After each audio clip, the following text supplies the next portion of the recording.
If you're a regular visitor to the FX Medicine website, you would have seen many of our great infographics. These are all now available for use in your clinic. You can download them for free, and the high-resolution versions are available for purchase as A3 or A2 posters or as a digital file. Simply click on the button beneath your favourite infographics at fxmedicine.com.au.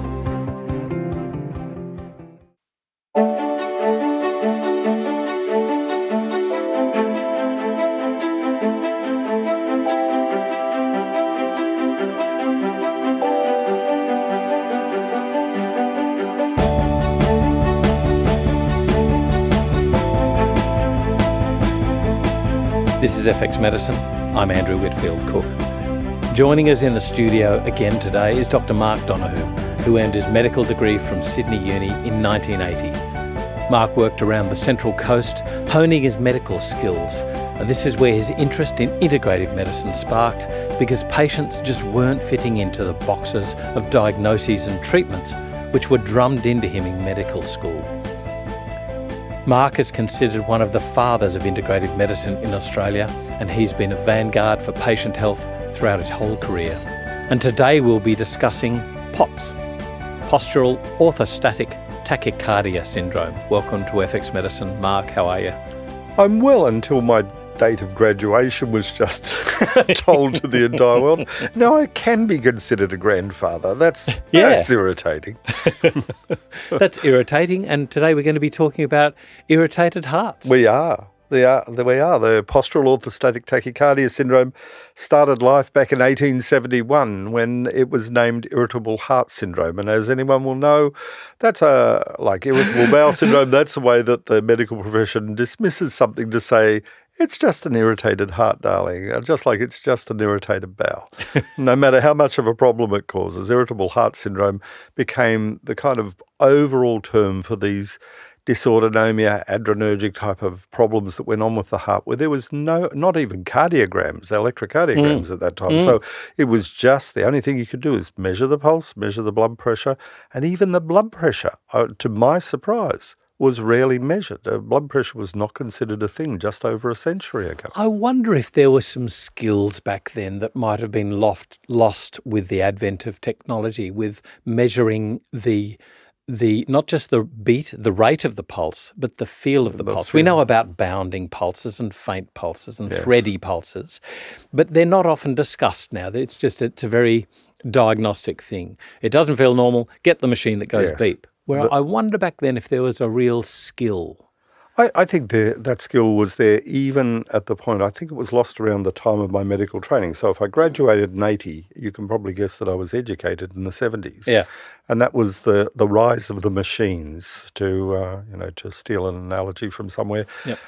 Everything that you could examine that required skill, thought, delicacy and division of, clinical judgment became replaceable with something that was a machine. The cardiograph we relied on, the CAT scans were just coming out at that time. There was a thing in the past called pneumoencephalography, which was considered the ants' pants of diagnosing what went on in the head. Put a bubble of air into the brain, have the person as sick as a dog for days, and do an X-ray so that you could see where the air went. And that was considered very sophisticated machinery prior to the arrival of the CT scanner. I'm just picking my jaw off the floor here. Yes, so we saw patients who were rather damaged by that, but putting a decent bubble in the brain is not... This is evidence-based medicine, Yeah, right? It was. Yeah. Well, the definition of evidence-based is whatever commonly is done in medicine.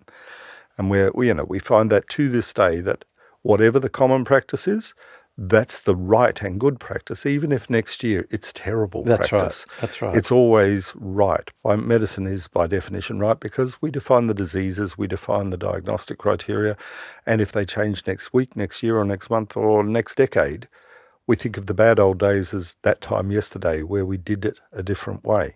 And that will go on into the future. I think that's what we see in the progression of integrative medicine is we see it coming up in the future. People will forget some of what we did. Best study ever One done in 1999, looking back in history about 1960s and the diagnosis of neurological disorders, found that 80% of the people who were diagnosed with a psychiatric disorder in fact had neurological disease.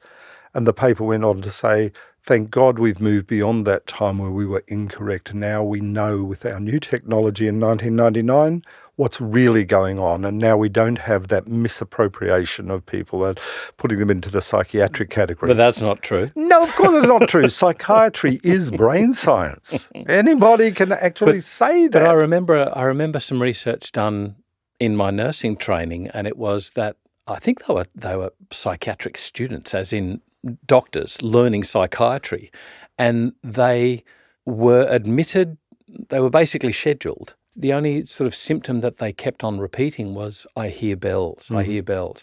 And they were all admitted or something like that. Yeah, you classify people according to that. That became famous because these were perfectly normal people. If you can call a medical student perfectly normal, right? You can make an argument that if you put the DSM-5 against most medical students, we'd all fail. We would all fail. So, okay, yes, so let's get back to categorise things in our own ways, and we usually categorise them to make sure that doctors are okay and everyone else is the problem. Right. So that's the first little tangent from our podcast. Let's get back. So postural orthostatic tachycardia syndrome. What is POTS?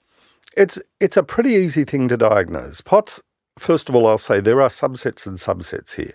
POTS has become well known because it's a name. It's like MTHFR. Whenever you've got an acronym that reminds you of something, POTS is POTS. Postural orthostatic tachycardia syndrome is simple to diagnose. You stand a person up for 10 minutes, you get their pulse rate when they're sitting, and if on standing their pulse rate goes up by over 30 beats per minute, then they technically fulfill postural orthostatic tachycardia syndrome. If they're a youngster, 12 to 19 years of age, it's got to go up by 40 because apparently kids get wider variations in heart rate anyway. So we have a definition which looks very straightforward. But POTS is a subset of a broader group of conditions which we call orthostatic intolerance. Orthostatic intolerance just means gravity is not your friend. When you stand up, something goes wrong, and it goes wrong in the vascular system. Some people get dropping blood pressure. We call that orthostatic hypotension. It's something that we all know. You would have known from your nursing career. You lose blood, you get orthostatic hypotension because you've lost blood. And when you stand up, the blood pressure drops and the pulse rate goes up trying to compensate for it, and the person feels like they're going to die because apparently in the history of evolution, the only time you ever lost enough blood to make that a problem was when something was eating your leg. And there was a really good reason to feel that things were going badly. So people, when things go wrong with that autonomic cardiovascular system, feel dreadful. There is a sense that they keep on using this term, I feel like I'm dying. The term we use is impending sense of doom. The impending sense of doom is a question that we actually ask people. They go, yes, that's it. Something terrible is happening.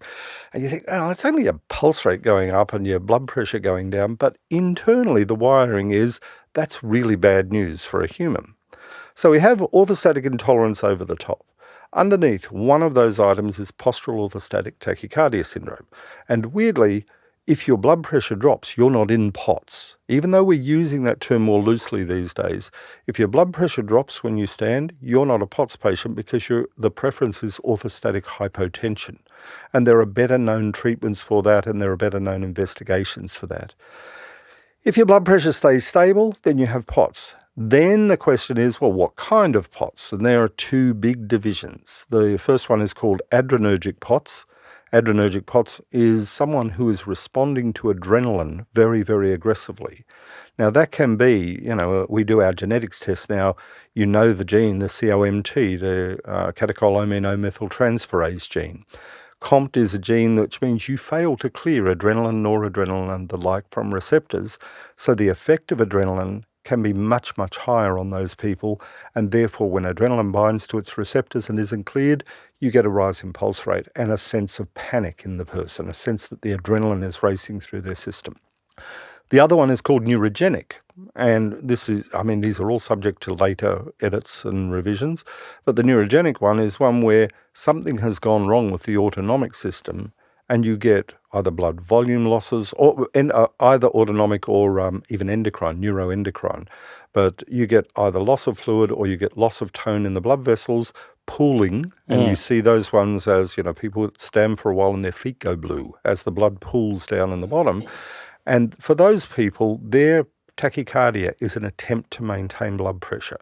And so they will do that for a while. The pulse rate will go up and up, but if you give them long enough, eventually the blood pressure also drops in those people. What about hands?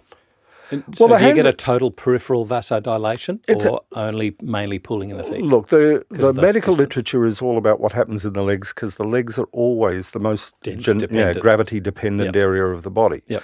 And so one answer is, well, it's a loss of the autonomic responses that normally cause the vascular reflexes in the legs.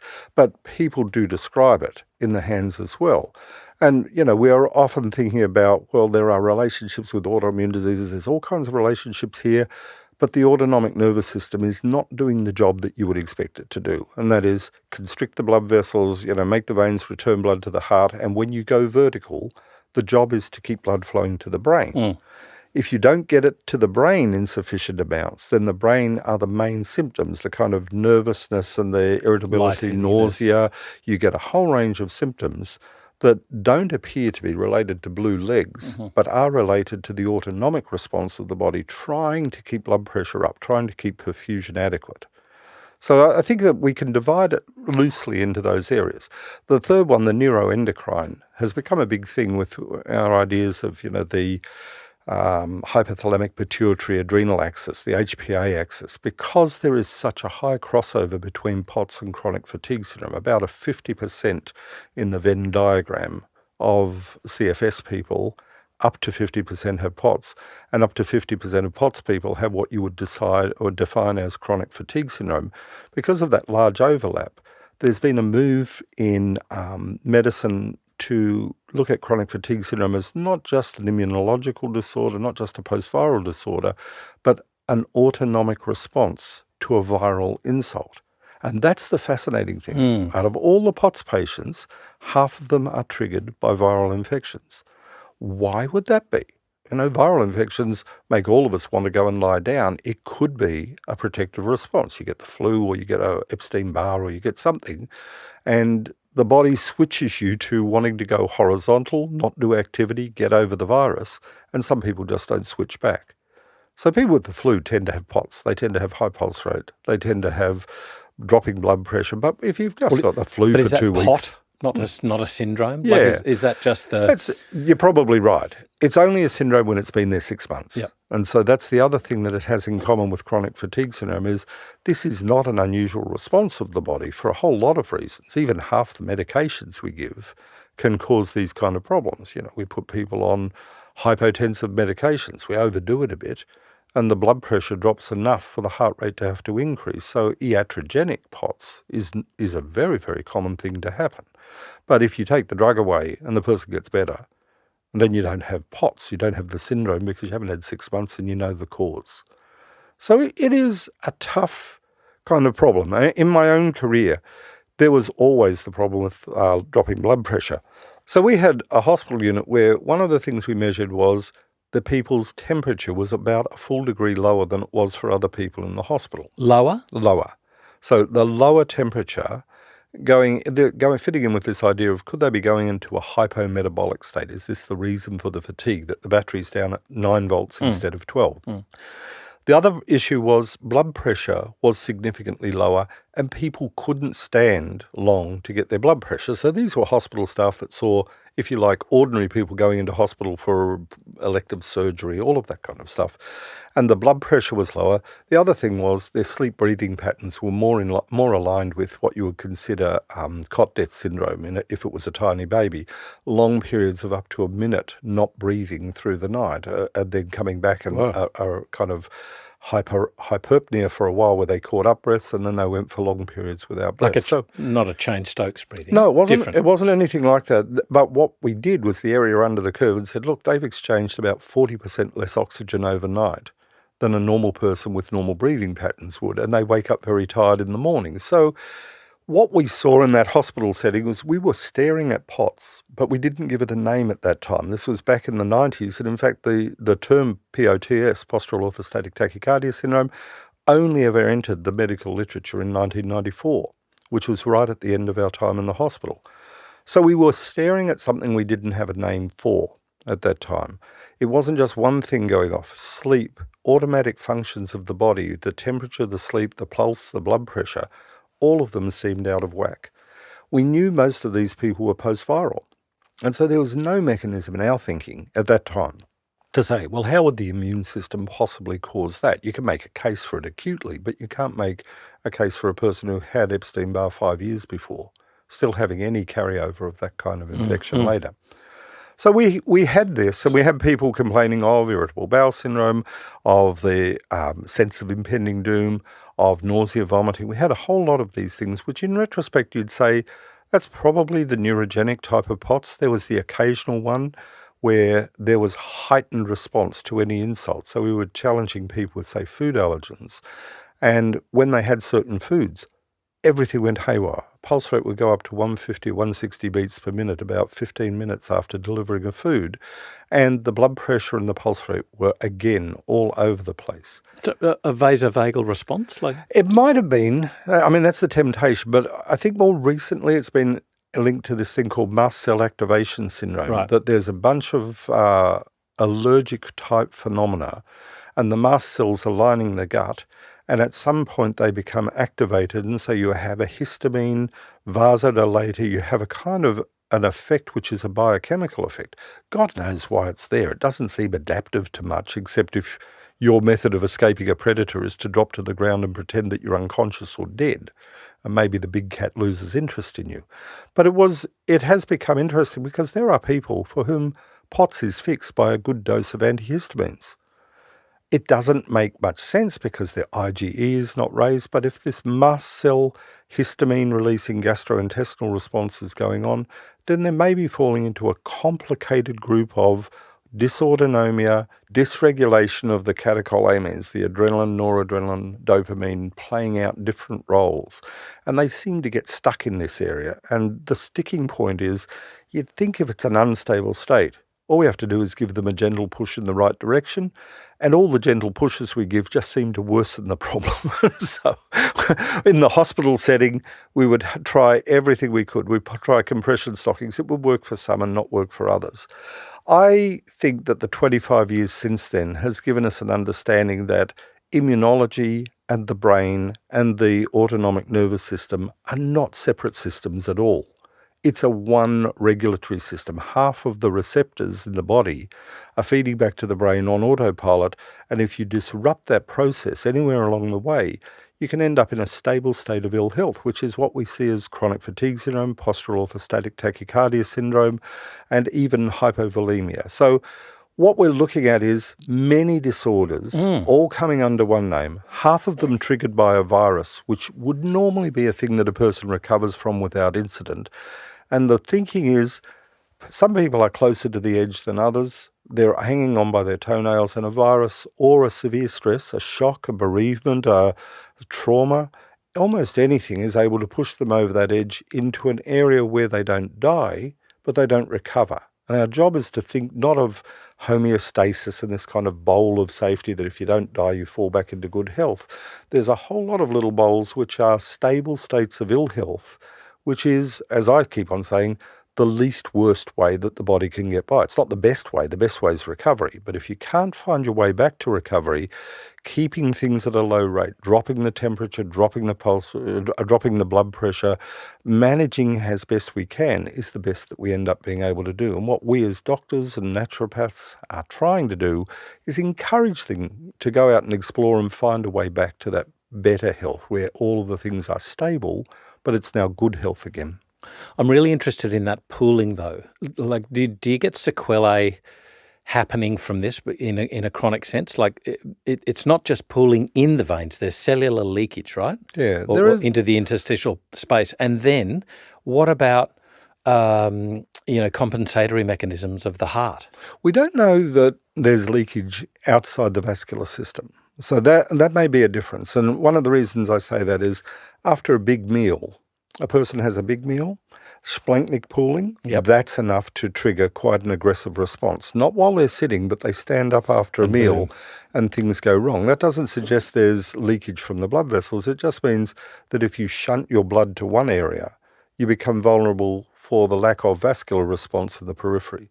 So most of the symptoms truly are not related to their legs. They do describe very heavy legs. It's very difficult for them to walk. But most of the symptoms are neurological. And the neurological symptoms, the disabling fatigue is expressed more of, I can barely think. And so we have ways of considering neuroinflammation. Not really the big issue here. The neuroinflammatory studies have not suggested anything's wrong. So what we have, we think, is a dysregulation that just can't find its way back home. And so what we end up doing is trying to give a gentle tap, drink more fluids, have more salt. We give gentle advice and trying to get people back. Most people respond a bit to that, but they don't recover. Now, the natural history of POTS, it's different whether you have chronic fatigue syndrome or not, right? So the chronic fatigue syndrome and POTS together has a low recovery rate of around about, the same 50% in years 1 and 2, but then around about 5% per year afterwards. POTS without chronic fatigue syndrome has a recovery rate of about 60% in the first 2 years, so it still takes a while, but it's around about another 20 to 25% in every year afterwards. So nearly all POTS people... 4 years, within 5 years. Yeah, within 5 years, they're back to normal and you don't have to do much with it. The other interesting correlate with chronic fatigue syndrome is about 4 or 5 to 1 females over males. So there is something about females and their responses rather than males and their responses. And that may fit with males under adrenaline push go to hypertension and cardiovascular disease and high throughput, and females under that same stress drop their blood pressure to be able to survive longer. And so males, in a sense, are expendable. You can push their blood pressure up, and if they die early, as long as they've done the hunting, shooting, killing and mating, then they're fine, better off without them. So there are sex differences that are very considerable, but the ratio of around about 4 or 5 to 1 is the same as chronic fatigue syndrome. The people with POTS tend to get it younger. Typically, it's in the 20s to early 30s. It's not teenagers that get POTS. It tends to be the 20s to 30s, whereas with chronic fatigue syndrome, it's more the 30s to 40s, or the youngsters. There's a group of youngsters and there's a group of others. So there are age differences, there are sex differences that make us think that immunology may be involved. The other differences between the two are POTS people sometimes only have fatigue when they're vertical. And chronic fatigue syndrome patients typically have fatigue that they describe. Even when they're horizontal, the brain and the body still feels exhausted. They still feel exhausted the whole time. So in dealing with the differences, what would we think of? Well, one group here is the collagen disorders, the Ehlers-Danlos syndrome. EDS, which is a collagen variant, it's not a disorder at all. I use the word incorrectly. But an EDS is a variant of collagen, has very flexible blood vessels, very flexible bowel, long loops of bowel. You tend to get those kind of issues arising. And that's a very strong correlation with POTS and very strong correlation with orthostatic hypotension as well. And our thinking there is, this is just the elasticity, of those blood vessels, that the pooling is just because they stretch more than the average person and fluid goes down there. Those people tend to respond pretty well to salt and water increases in the diet, increase the vascular volume, and you're compensating for the kind of more flexible arteries and veins around the body.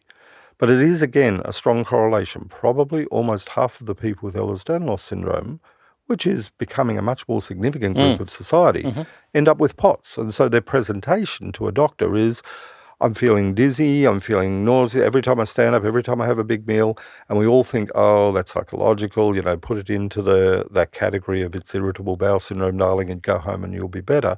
And we're now thinking, well, that's a mechanism. And these people get missed because the diagnosis is very non-specific syndromes until something big happens, until they get a dissecting aneurysm or they get a pneumothorax or they get something, or recurrent dislocations of joints. Then we place it and we go, oh, aha, that is a collagen variant and your POTS is all due to flexible arteries. Now, the problem with that is we do what we think should fix it, only half of them get any better. So our concept of increase the vascular volume, give them lots of water, give them lots of salt, give a bit of fludrocortisone if necessary to try and hold all that sodium in, and it still doesn't work. And the other question is, why did they only get it after a virus? Why did they go 25 years of their life with this same collagen variant and then suddenly get it after they catch a glandular fever or they get a flu virus or something like that? So they're the mysteries about it. There are still, practical ways we could go and manage it, but trying to divide it up in the surgery, in the consulting room, when you see a person that you suspect, one simple thing to do is they sit down, you take their blood pressure after 5 minutes, stand them up. Without white coat syndrome. Yeah, hopefully without that. But you get a resting pulse rate and you get a standing pulse rate. Now, our problem is Medicare doesn't give you 10 minutes to wait for that pulse rate to rise, but for way more than half, the pulse rate is rising fairly quickly. The first minute or two, you see it go from, say, 75 or 80 beats a minute to 120. Then you've already got your diagnosis. And I would encourage everyone just to do the simple thing of a sitting and standing pulse rate, even before you get blood pressure. But what I don't understand is you're saying a stable blood pressure from sitting to standing. That's POTS. I would have... Right. So in my practice with CFS patients, the majority of people, when they stand, the systolic blood pressure and the diastolic drop fairly evenly, and they'll drop about 20%. So there is a mixture. Although we say orthostatic intolerance covers orthostatic hypotension and postural orthostatic tachycardia syndrome, we love divisions. But when you get dropping blood pressure, as can be known, if you've got pooling of blood, of course your blood pressure is going to drop because your blood is down in your feet and there's just not enough to keep pumping. So although in the literature there's this division that we love to have, hypotension versus tachycardia, the fact is in life, most of these people drop their blood pressure to some extent and the pulse rate goes up. Now, if it's a huge pulse rate increase, we focus on the pulse rate. Right. If it's a huge blood pressure drop, we think about pooling and we think about vascular and, say, vasopressin, and we think about the endocrine system. And yet in both categories, they're triggered by viruses, they're triggered by stress. Stress has an undue effect on them. They're not really separate categories. There's a vascular system that we have to pay attention to. So other differential diagnoses, like if stress is a trigger and you've got dizziness, tachycardia, that sort of thing, Wolff-Parkinson-White syndrome. Yes. So takes me right to what we do next. We send them to a cardiologist. Because if you miss something that is a potentially fatal disease, it's always bad news for you as a practitioner. And so seeing that there is an abnormal vascular response means that in a single sitting, a good cardiologist will say, this is none of those conditions. You do the cardiograph, you do the stress echo, you do an echocardiogram of the heart, there's no mitral valve reflux, there's none of those things. There's no MI. We haven't even stated the obvious. Well, yes, of course, that's an acute tachycardia syndrome. Feeling of impending doom. Ventricular tachycardia is 300 beats per minute. I think we could exclude that one quickly because of the death of the person in front of you. But otherwise, the recurrent ones, you pass through a cardiologist to take the curse off it. I mean, most of us see if the person's 23 years of age and this has been going on for 12 months, it probably is not one of those. But occasionally you do pick up Wolff-Parkinson-White. Occasionally you do pick up complete heart blocks. Right, you do find things that you don't expect. You stand them up and the pulse rate is 40 and it stays at 40 and they're going hypotensive right before your eyes. So cardiological referral is a worthwhile thing to do, but 19 times out of 20, the cardiologist will return them to your care.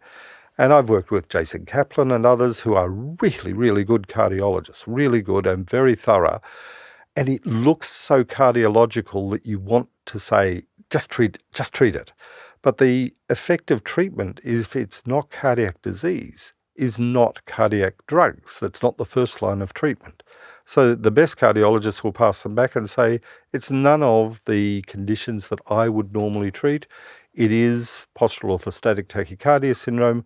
Do you want to try the following? And I think that that's probably the way to go, is that we see them, get the cardiac assessment, try and keep them out of cardiologists' hands in the sense that you don't want the assessment to find incidentalomas that the cardiologist says, oh, well, there's nothing wrong on the first. Let's do angiograms. Let's do CAT scans. Let's do whole body. There's got to be something.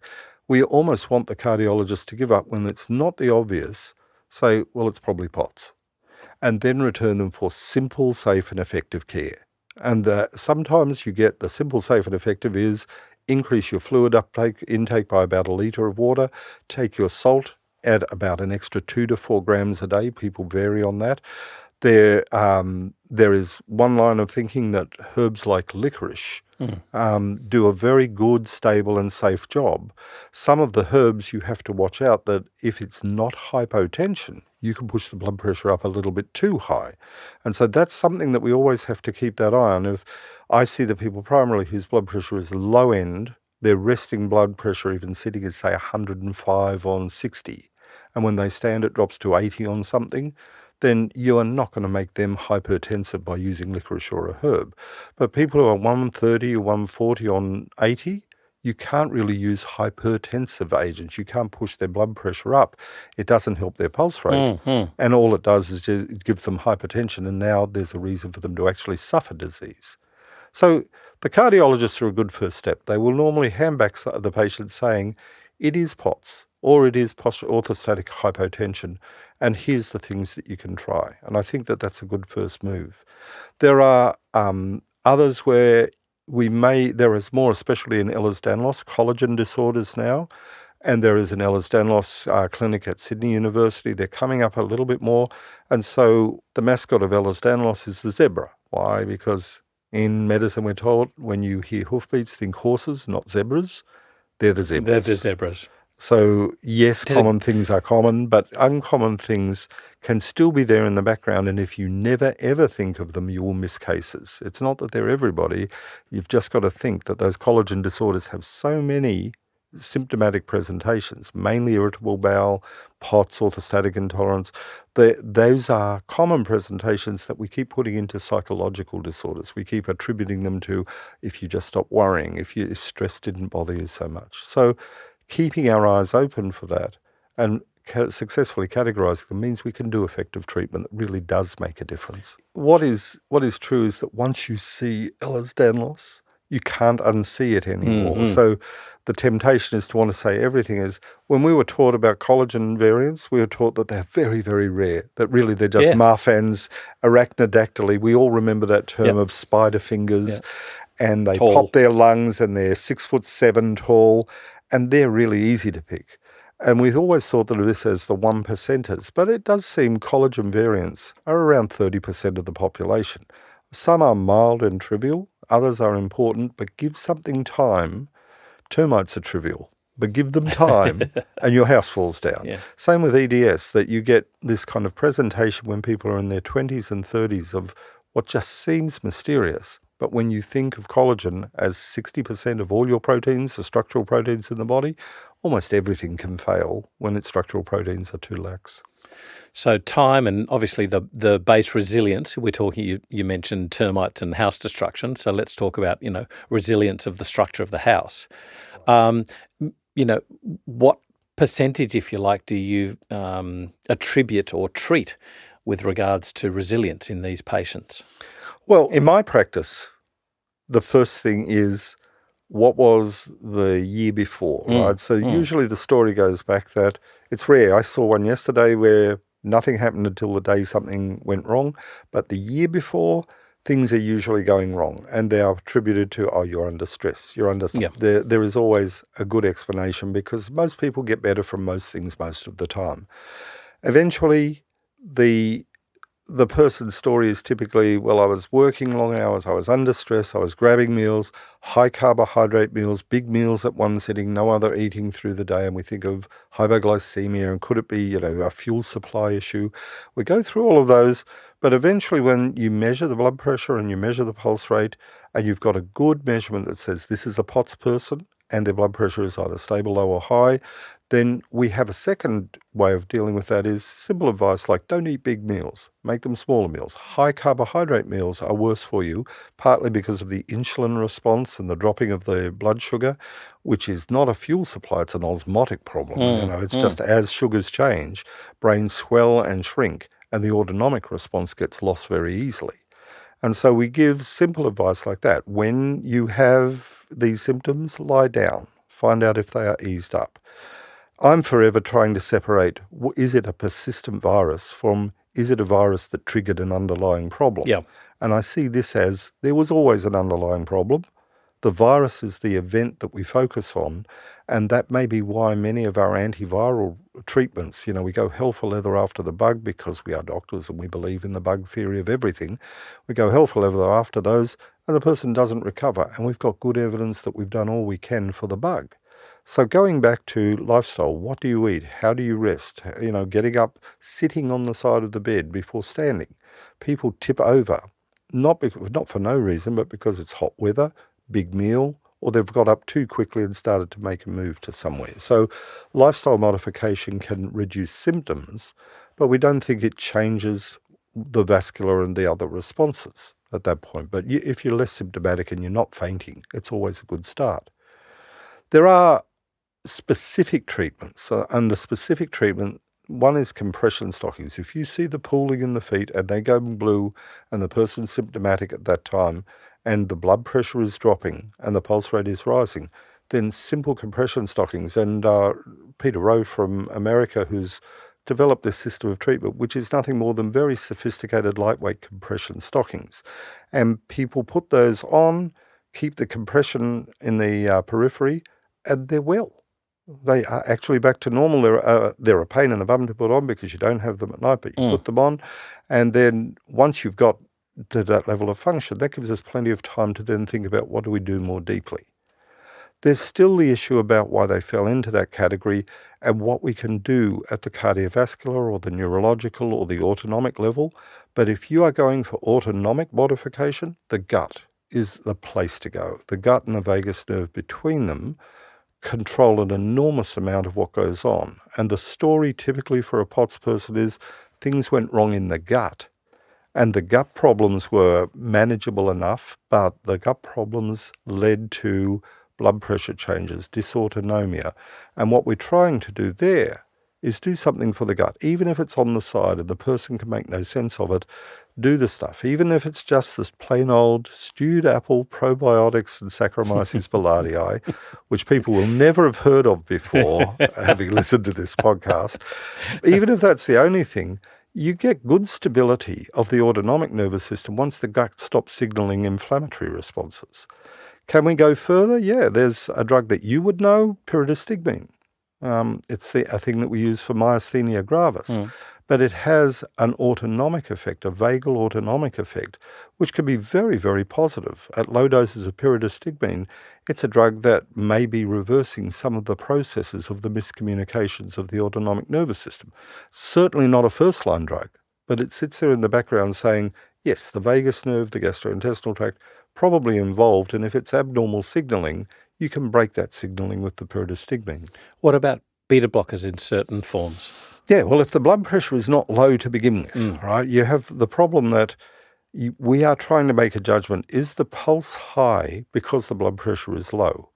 And if what we do is do something that lowers the pulse rate but also may lower the blood pressure, then all you do is put people in a more disabled form. So now their compensatory mechanism is being sabotaged. And the same goes with a drug which is more commonly used than the beta blockers now called ivabradine. Ivabradine sits and modifies the sinus rate without affecting other areas of the body. And so you can specifically slow down the heart without having other autonomic effects around the place. And that works in about 30 to 40% of POTS patients. So just doing nothing other than a drug which hits in there, stops the sinus rhythm going out of control, is a good initial treatment. It's not commonly used because it's a lot more expensive than beta blockers and it's indicated for other conditions.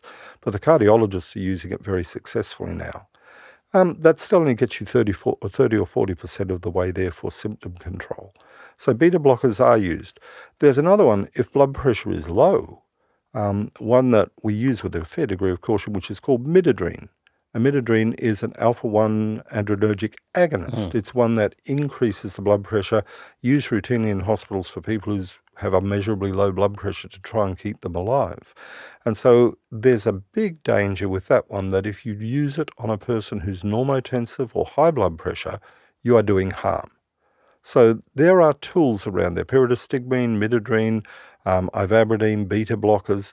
And the one that is probably the most commonly used, especially when we think there's a volume issue where there's pooling, is fludrocortisone. Right. Yep. It's a mineralocorticoid, but it unfortunately, no mineralocorticoid is perfect.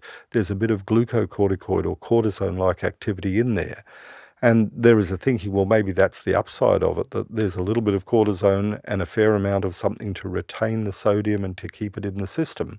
And I would say that's more commonly used than any other medication in trying to treat the hypotensive tachycardia syndrome, where the blood pressure drops and the pulse rate goes up and you can keep the fluid in there. Exercise. Yep. Aerobic exercise. Very controversial. Oh, okay. I thought it would have been indicated. No, you would probably have heard the controversy in this area for graded exercise programs in chronic fatigue syndrome. Yeah. And there's where the controversy arises, that if you misclassify people and you say, let's do exercise, the idea of the exercise is to get the heart back that's been deconditioned. Really good idea, except that if the exercise pushes the pulse rate up a bit higher, which aerobic exercise tends to do, you can get a rapid escalation of that pulse rate. And so what people do with exercise is they get really good heart monitors, and the exercise is limited to a pulse rate going no higher than 110 beats per minute. As soon as it gets to that 120 or 130 range, it tends to escalate out of control and give an acute exacerbation. Tachycardic. Oh. And the tachycardia then is not working for the person, their blood pressure drops and it's precipitous, and sometimes there are pretty catastrophic outcomes. The second thing about exercise is there's normally a post-exercise fatigue and an in-exercise frustration, meaning the person feels they want to do more, but they're being told not to. And so they'll exceed it anyway, just to see if they can, and pay for it for 2 to 3 days afterwards. So the reason that it's not that aerobic exercise is not indicated, reconditioning a heart, allowing it to be stressed a little and then back off. We have good knowledge that whether it's the NRF2 gene or anything else, that the body needs its little pushes to be able to find its edges and not to get kind of caught in a corner where it cannot escape. But you have to be so careful about it, and that's a place where a good investment is a heart monitor. The wrist monitors and the watches and the like sometimes have a bit of a lag, so you're thinking that you're running at about 110, but by then it's up to 125 or so. So people invest in this. The chest. They do the chest ones, and it's giving them second-by-second readouts, which they can look at on the little monitor. And if they keep below 110 beats per minute, which means obviously that since your pulse rate rises when you stand, you've got to stand and let it settle again before you even try exercise. You cannot go from sitting to exercise because the pulse rate's already rising beyond that. So that's where the controversies lie. It isn't an easy disorder, right? It looks easy. You think, pulse rate up. We know how to slow down the pulse rate. Blood pressure low. We know how to bring up the blood pressure. We know all the individual things, but a story that haunts me to this day happened late last year, where a young girl had dropping blood pressure, rapidly dropping blood pressure, rapid rise in pulse rate. She had all of the symptoms of chronic fatigue syndrome and was extremely disabled, almost bedbound. And I sent her to the cardiologist. We had good treatment regimen. She was on midodrine, she was on ivabradine, she was on a bit of fludrocortisone, and the mother sent all of the pulse rate, blood pressure, all of the readings. She was cured, right? So I looked at it, perfect blood pressure, perfect pulse rate, perfect everything. They came in. They cancelled once. They cancelled a second time. And on the third time that they came in, they said, look, the reason that we didn't come in is she's been sicker than she has ever been before on these medications. Every measurable parameter was fine. Right. It was not, we thought that we cured her. Right. But the fatigue syndrome was significantly worse. She was spending more time in bed. And it made me think, why does the body get into this state? It may be adaptive, and when we as doctors say, I know how to override that, we're well-meaning. We're saying, I know how to get your pulse rate down, I know how to get your blood pressure up. But if the body's kind of selected this as the least worst place to be, then when we override it, we have to be humble about that and say, let us see what you are feeling rather than what the numbers look like. The numbers look great. She was sicker than she had ever been. Now, all that it took in her case was to take out the midodrine. And there was a significant improvement after that. But we didn't know that at the time. So The thing about POTS is if you can find an underlying cause, like Ehlers-Danlos, if you can find a virus that is a treatable virus, it is probably worth doing everything you can for that underlying disorder rather than go for the pulse and the blood pressure. When you go for the pulse and the blood pressure, you want to make sure that the lifestyle is right, that the meals are right, that the carbohydrate loading is not there, that the fluids are up, that the salt is in place. And if the person doesn't correct with those, then careful use of some of the drug therapies or the herbs like licorice, and I'm sure there are other herbs that would have a similar pressor response without raising the pulse rate, then you carefully do those. You don't do what I did, which is run in with the whole bloody lot for a person who's already pretty vulnerable and say you can cope with the adverse or side effects of all of these drugs together. So small gains over a reasonable period of time. The goal of the doctor or the naturopath should probably be over the next 6 months, we will encourage your body to find its autonomic set point in a far better and more stable state than it is. Not next week on ivabradine and fludrocortisone, magic will happen, because that magic almost never happens. We overdo it.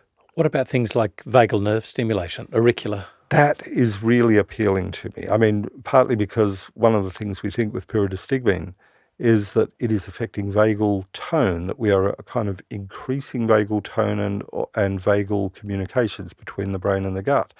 But I've listened to the stuff about how we get vagal nerve stimulation. It's becoming more of a reality. It seemed like voodoo to me at one point. How do you get this nerve that winds its way around here? How do you communicate with it to do something?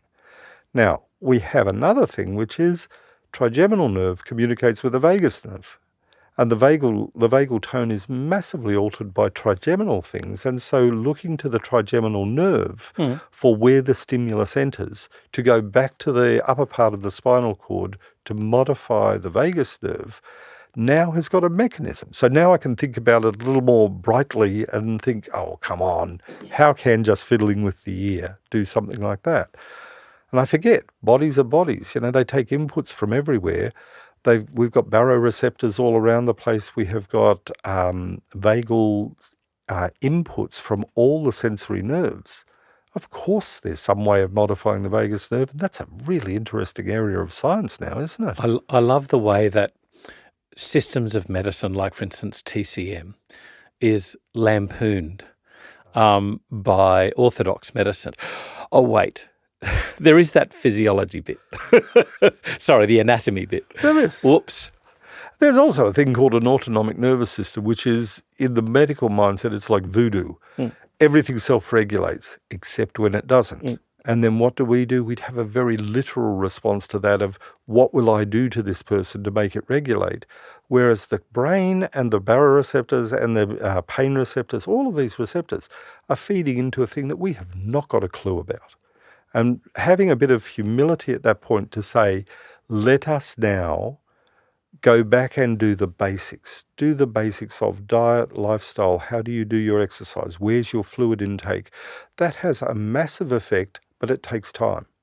Drugs have a lesser effect. It happens quickly. We doctors love that. You know, a grateful patient who says, yeah, you've fixed my tachycardia. I can do that with a beta blocker, but they will get sicker on the other side. So I think relearning that's the art of medicine. You go back that 100 years that you were talking about, the pulses did mean something.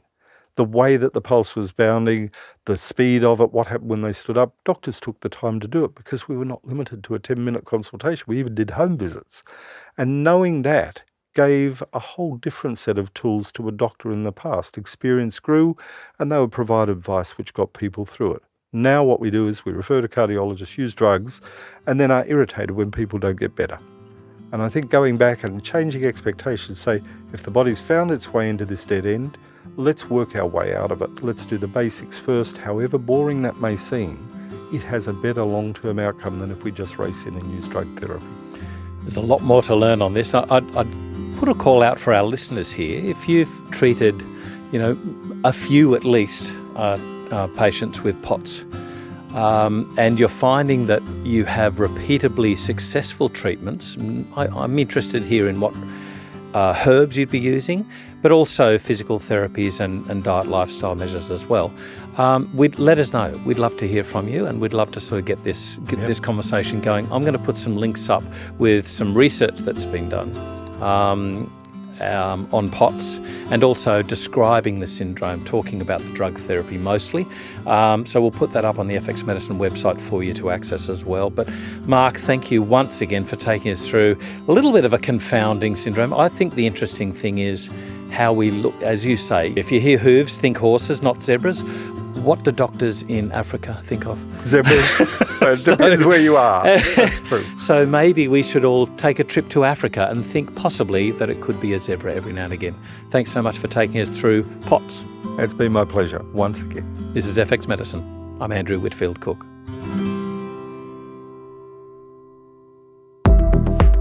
Hi, I'm Dr Mark Donohoe. Join us for our new podcast series, FXomics. We'll be exploring the new technologies of integrative medicine, including genomics, metabolomics, the microbiome, and many more fields that are transforming healthcare. We're focusing on how they apply to practitioners and how we can incorporate them into our patient care. We aim to make these exciting and sometimes challenging fields relevant to you and your practice. Search for FXomics on your favourite podcast platform, and we look forward to your company.